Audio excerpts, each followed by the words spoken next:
ओवीस kitchen या recipe चॅनलमध्ये तुमचे स्वागत आहे. तर आज आपण ना चक्क मेथीमध्ये रवा टाकून अशी रेसिपी करणार आहोत ना की तुम्ही यापूर्वी कधीच केली नसेल. आता बाजारामध्ये सुद्धा खूप जास्त प्रमाणात मेथी आली आहे. तर ही रेसिपी ना थंडीमध्ये प्रत्येकाने केलीच पाहिजे. अगदी झटपट बनणारी आहे. तुमच्या घरात जे साहित्य अवेलेबल आहे ना त्याच साहित्यामध्ये ही रेसिपी तयार होते. त्यामुळे नक्कीच एकदा ही रेसिपी करून पहा. खूप जास्त पौष्टिकसुद्धा आहे. तर चला थोडाही वेळ न घालवता लगेच व्हिडिओला सुरुवात करूया. त्यासाठी बघा इथे आपल्याला बारीक रवा घ्यायचा आहे. जर तुमच्याकडे बारीक रवा नसेल ना तर त्याऐवजी तुम्ही जाड रव्याचा वापर केला ना तरी चालेल. आता चमच्याने मोजला तर 1-2 चमचे इतपत मी इथे रवा घेतलेला आहे. तोपर्यंत इथे आपल्याला एक मिक्सरचं भांडं घ्यायचं आहे. त्यामध्ये 3 ते 4 हिरव्या मिरच्या घालून घ्यायच्या आहेत. हिरवी मिरचीचं प्रमाण इथे तुम्ही तुमच्या आवडीनुसार कमी जास्त करू शकता. लहान मुलांसाठी हा पदार्थ करत असाल ना तर मिरचीचं प्रमाण थोडंसं कमी ठेवा. पण जर मोठ्यांसाठी करत असाल तर अगदी छान झणझणीत हा पदार्थ नक्कीच करा. भरपूर असं लसूण घालून हे वाटून घेतलेलं आहे. पाहू शकता अगदी भरभरीत असं वाटलेलं आहे. अजिबातच पाणी वगैरे टाकायचं नाही आपल्याला वाटताना आणि थोडंसं जाडसरच वाटून घ्यायचं आहे. आता इथे एक कांदा घेतलेला आहे. कांदासुद्धा आपल्याला या रेसिपीसाठी लागणार आहे. अगदी बारीक असा कांदा आपल्याला कट करून घ्यायचा आहे.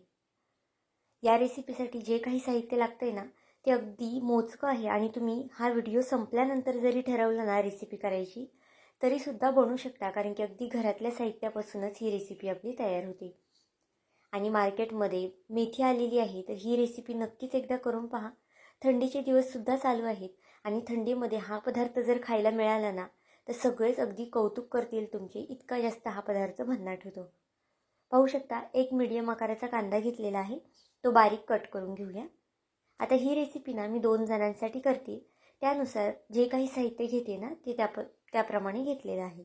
पण जर तुम्ही जास्त लोकांसाठी करत असाल ना तर साहित्याचं प्रमाण इथे तुम्ही वाढू शकता. आता इथे आपला कांदा कट करून झालेला आहे. तोपर्यंत जी मेथी आपण घेतली होती ना ती मेथी आपल्याला स्वच्छ अशी 2 ते 3 पाण्याने धुवून घ्यायची आहे. पाहू शकता इथे मेथी मी स्वच्छ 2 ते 3 पाण्याने धुवून घेतली आहे. आता इथे मेथीचं प्रमाण ना तुम्ही तुमच्या आवडीनुसार कमी जास्तसुद्धा करू शकता. जर तुम्हाला कमी मेथी टाकायची असेल तर कमीसुद्धा घालू शकता किंवा मग जास्तीची मेथी घालायची असेल ना तर तीसुद्धा घालू शकता. जो कांदा कट करून घेतला होता ना तो घालून घेऊया. 2 चमचे बारीक रवा घालून घेतलेला आहे. 1 चमचा इतपत ना मी पांढरे तीळ घातलेले आहेत, कारण की आता थंडीचे दिवस चालू आहेत त्यामुळे तीळ प्रत्येकाने खायलाच पाहिजे. आणि ज्या काही रेसिपीमध्ये तुम्हाला तीळ ॲड करता येईल ना नक्कीच आवर्जून करा. 1 चमचा काळे तीळसुद्धा इथे मी घातलेले आहेत. काळे तीळ घालणं अगदी ऑप्शनल आहे. तुम्हाला जर आवडत असतील तर घाला किंवा मग तुम्ही स्किप केले ना तरी चालेल. 1 चमचा भरभरीत असा म्हणजे जाडसरच मी शेंगदाण्याचा कूट घालून घेतला आहे. याने आपल्या पदार्थाला ना अजून जास्त छान टेस्ट येते, त्यामुळे असेल कूट केलेला तर आवर्जून घाला. अर्धा चमचा इतपत जिरं घातलेलं आहे. अर्धा चमचा इथे मी हळद घातलेली आहे. जास्तीचे कोणतेही मसाले आपल्याला यामध्ये घालायचे नाही आहेत. जे आपण हिरवी मिरची आणि लसूण वाटून घेतलं होतं ना ते घालून घेतलेलं आहे. आणि त्याचबरोबर इथे जर पोहे खायचा जो चमचा असतो ना त्याने मोजून घेतले तर 1 ते 2 चमचे इतपत मी बेसन पीठ घातलेलं आहे. आता या पिठामध्ये ना तुम्ही तुमच्या आवडीनुसार पिठे ॲड करू शकता. इथे माझ्याकडे ज्वारीचं पीठ होतं त्यामुळे मी 2 ते 3 चमचे ज्वारीचं पीठ घातलेलं आहे आणि 1 चमचा इतपत तांदळाचं पीठ घातलेलं आहे. तुमच्याकडे जर बाजरीचं पीठ असेल, गव्हाचं पीठ असेल, तांदळाचं, नाचणीचं कोणतंही पीठ असेल ना ते तुम्ही यामध्ये ॲड करू शकता किंवा मग जर नुसतं तुमच्याकडे बाजरीचं पीठ असेल ना ते घातलं तरी चालेल. 1 चमचा तूपसुद्धा मी घालून घेतलेला आहे इथे.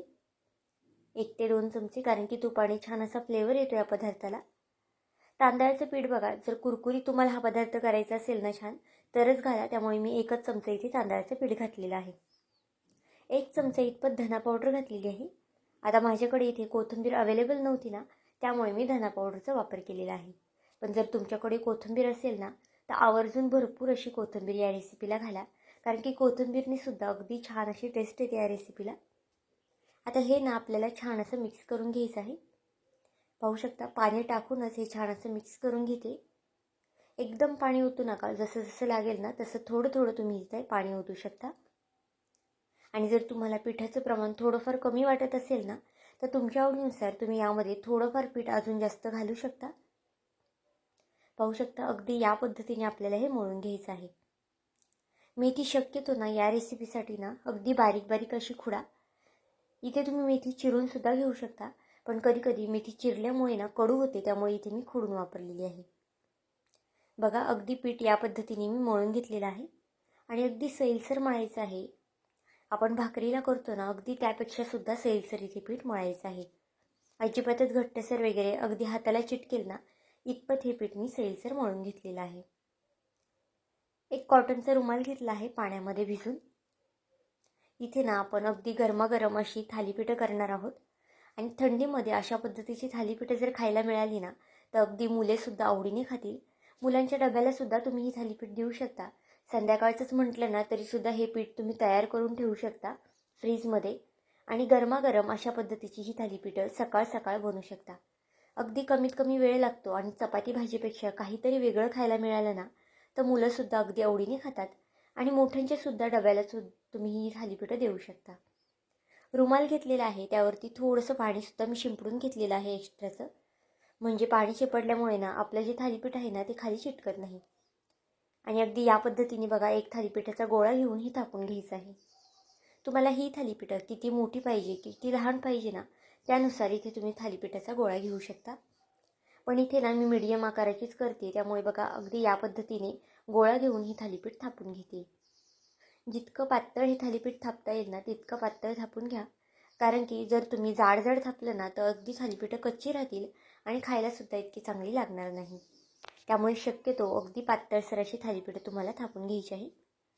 आणि जर हाताला चिटकत वगैरे असेल ना तर हाताला थोडं थोडं पाणी लावून घ्या मध्ये मध्ये आणि नंतरच ही थालीपीठं तुम्हाला थापून घ्यायची आहेत.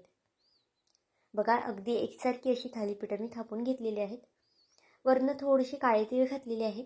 काळ्या तिळाऐवजी तुम्ही पांढरे तीळसुद्धा घालू शकता, म्हणजे खायलासुद्धा अगदी छान लागतात ते तीळ जर मध्ये मध्ये दाताखाली आले तर. गॅसवरती एक पॅन तापत ठेवला आहे. पॅनऐवजी तुम्ही इथे तव्याचा सुद्धा वापर करू शकता, कारण की तव्यामध्ये सुद्धा ही थालीपीठं अजिबातच चिटकत वगैरे नाही. आता पॅनला थोडंसं तेल लावून घेतलं आहे. थालीपीठांना शक्यतो थोडंसं तेलाचं प्रमाण वाढून घ्या, म्हणजे अगदी खरपूस भाजतात ती. तेलाऐवजी तुम्ही तुपाचा वापरसुद्धा करू शकता. बघा अगदी या पद्धतीने ना मी थोडे छोटे होलसुद्धा करून घेतलेले आहेत, म्हणजे त्यामध्ये आपल्याला तेलसुद्धा सोडता येतं आणि थालीपीठ अगदी व्यवस्थित असं शिजलं जातं. वरनंसुद्धा थोडं तेल लावून घेऊया आणि झाकण ठेवून हे थालीपीठ एक 4 ते 5 मिनटासाठी आपल्याला बारीक गॅसवरती शिजवून घ्यायचं आहे. आता आपलं ते थालीपीठ भाजते तोपर्यंत आपण दुसरेसुद्धा बघा थालीपीठ इथे मी करून दाखवते. अगदी झटपट होतात, अजिबातच वेळ वगैरे लागत नाही. सकाळच्या घाईमध्ये सुद्धा बनवू शकता किंवा नाश्त्याला वेगळं काही बनवायचं असेल ना तर नक्कीच हा नाश्ता तुम्ही बनवू शकता. अगदी भन्नाट लागतो खायला. टोमॅटो केचपसोबत खा, चहासोबत खा किंवा मग जर तुम्हाला एखादी चटणी वगैरे यासोबत करायची असेल ना खोबऱ्याची, तीसुद्धा तुम्ही करू शकता. पण या थालीपीठांसाठी ना शक्यतो कोणत्याही चटणीची गरज लागत नाही, कारण की खूप छान असे फ्लेवरफुल ही थालीपीठं तयार होतात. बघा हे सुद्धा थालीपीठ अगदी पातळ असं मी थापून घेतलेलं आहे. व्हिडिओ इथपर्यंत पाहिलाच आहे आणि थोडा जरी आवडला असेल ना तर नक्कीच व्हिडिओला एक लाईक आणि सबस्क्राईब करून घ्या, कारण की तुमचं एक एक लाईक एक एक सबस्क्राईब हे नवीन यूट्यूबरसाठी खूप जास्त मोलाचं असतं. तसाच माझा हा व्हिडिओ तुम्ही कोणत्या देशातून शहरातून पाहत आहात ना हे सुद्धा मला कमेंट करून सांगायला विसरू नका. आता इथं आपलं हे थालीपीठ भाजून झालेलं आहे. बघा अगदी छान असं खालच्या साईडने खरपूस थालीपीठ भाजून झालेलं आहे आपलं. आता त्याची एक साईड पलटी करून घेऊया. शक्यतो ना थालीपीठांसाठी थोडंसं तेल जास्त लागतं, पण जर तुम्हाला कमी तेलाची थालीपीठं करायची असतील ना तर तीसुद्धा तुम्ही करू शकता.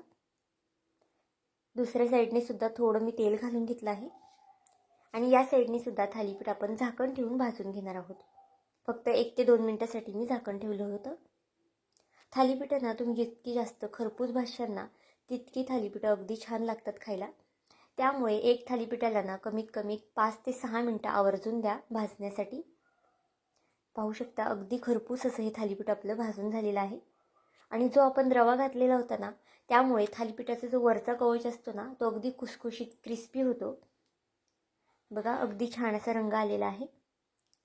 आता हे थालीपीठ एका प्लेटमध्ये काढून घेऊया आणि जे आपण थापून घेतलेलं थालीपीठ होतं ना ते सुद्धा यामध्ये घालून घेऊया. सुरुवातीला थोडं तरी तेल लावून घ्या, म्हणजे थालीपीठ वगैरे खाली चिटकत नाही. आणि बघा अगदी या पद्धतीने रुमालाने हे थालीपीठ आपल्याला सोडून घ्यायचं आहे. अगदी पटकन सुटलं जातं. फक्त रुमाल थोडासा ओलसर करून घ्या, म्हणजे थालीपीठ अजिबातच रुमालाला चिकटणार नाही. आणि जे आपण छोटे छोटे गोळे करून घेतले होते ना होल, त्यामध्ये सुद्धा आपल्याला तेल टाकून घ्यायचं आहे आणि हे सुद्धा थालीपीठ छान असं भाजून घ्यायचं आहे. बघू शकता दोन्ही साईडने छान असा खरपूस रंग येतोपर्यंत हे सुद्धा थालीपीठ आपण भाजून घेतलेलं आहे. नक्कीच एकदा थंडीमध्ये अशा पद्धतीची थालीपीठं करून पहा. अगदी मोठेच काही मुलेसुद्धा अगदी आवडीने खातील आणि मुलांनी 1 ते 2 थालीपीठं जरी खाल्ली ना तरी अगदी आरामात त्यांचं पोट भरणार आहे. कारण की पौष्टिकसुद्धा आहे. ज्वारीचं पीठ तुम्ही यामध्ये ना तुमच्या आवडीनुसार पिठं ॲड करू शकता ना, त्यामुळे ही पौष्टिक अशी थालीपीठं आपली तयार होतात. बघा दोन्ही साईडने छान असं खरपूस हे थालीपीठ भाजून घेतलेलं आहे. आता ही थालीपीठं एका प्लेटमध्ये काढून घेऊया.